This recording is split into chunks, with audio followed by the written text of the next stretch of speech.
We're going to have a chat now. Julian Amy, the Healthcare Institute.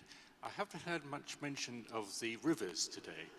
So, just in case anybody didn't hear, the question was about the Thames. There has been much mention of the Thames as a method of transport and using it.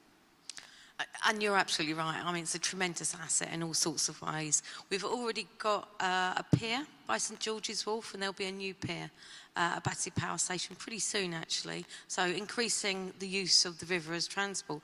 But really importantly for us is the way that we're using it in terms of the construction. So 80% of the construction will be using the river to bring, to take spoil out and materials in, and particularly the three big projects, Battersea, the Northern Line extension. Oh, and by the way, we've got Thames Tideway Tunnel in the area as well, just to add to the complications. So the river's hugely important to us, both as a leisure opportunity, opening up the whole of the river path, but also transport, but also freight, in effect, and construction. And a second question right on the front row, thank you. Yeah, Ian MacDonald, Strategic Planning Advice Limited. We have spent centuries developing autonomous mobility, i.e. the automobile. And as a result, we've given ourselves an astonishing array of options for where we live, work, play, etc. And every day, if you just tot up people's origins and destinations, they're incredibly complicated. So it seems to me that to pretend that the car at least won't be owned in these developments is very unreal. You might help to diminish use of it, but I didn't hear any mention of ownership, acknowledging that that's probably going to continue for the foreseeable future. And a further one is, I just wonder whether there isn't scope for addressing our propensity to travel at the land use level. So could there potentially be partnerships between local employers, public and private, such that they contribute to the cost of the housing and their employees get preference, say? It's very complicated to work out, I agree, but don't we need to be thinking about some of those sort of arrangements such that we chop the trip off at route rather than catering for all of them, which I think we should do as well. I agree with your point about car usage is not going to go away anywhere in its entirety, hence why we're still planning for 0.6 of a place.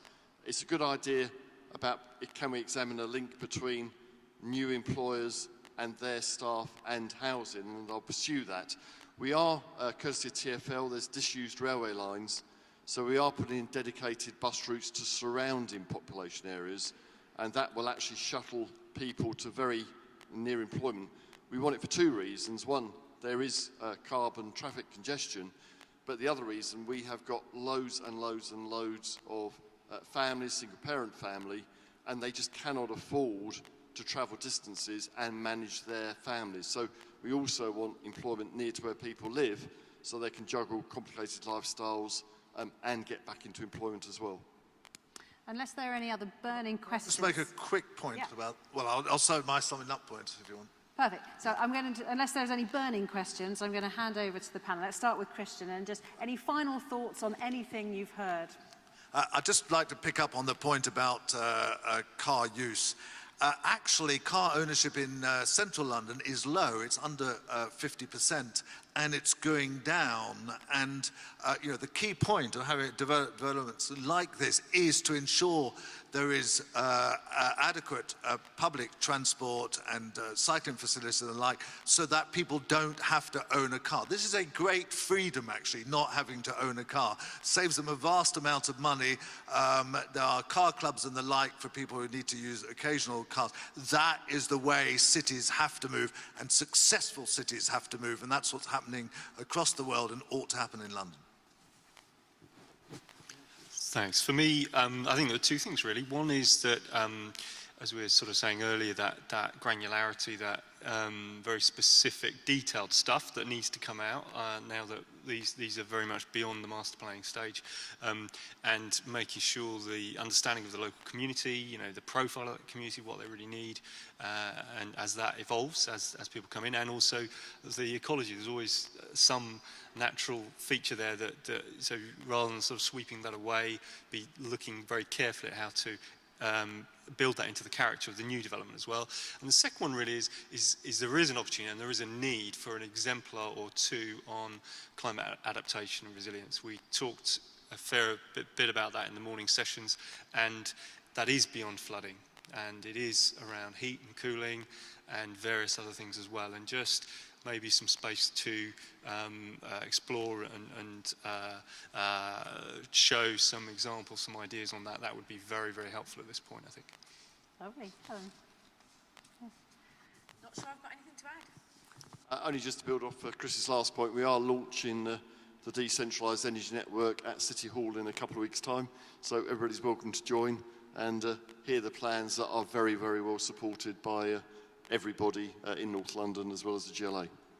Lovely. Julia, have you been convinced by what you subsequently heard? No.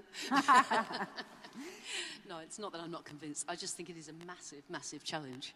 And we're trying to solve very complex issues at a local level, and it's going to take a lot of time. It's going to take a huge amount of skill and determination and stamina and a lot of money. So my only plea would be just do not forget about all the people who are going to have to pay for this, and the things that will make this survive in the long term will be the planning that we do for it now, and that will include things like centralised energy systems and fantastic public realm, all of which tends to end up in somebody's service charge.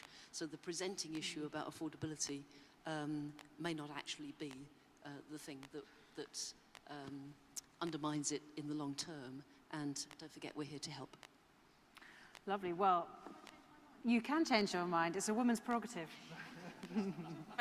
Because I think housing is a huge issue across London, and none of us have quite got the answers to that yet, though. Lots and lots of different things being planned.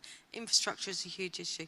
But for us, one of the real prizes is the jobs, and making sure that local people and our local kids have access to the training and the employment opportunities in the area. And I think sometimes we forget about the economic impacts that these regeneration schemes have, and I just think we should take more account of that.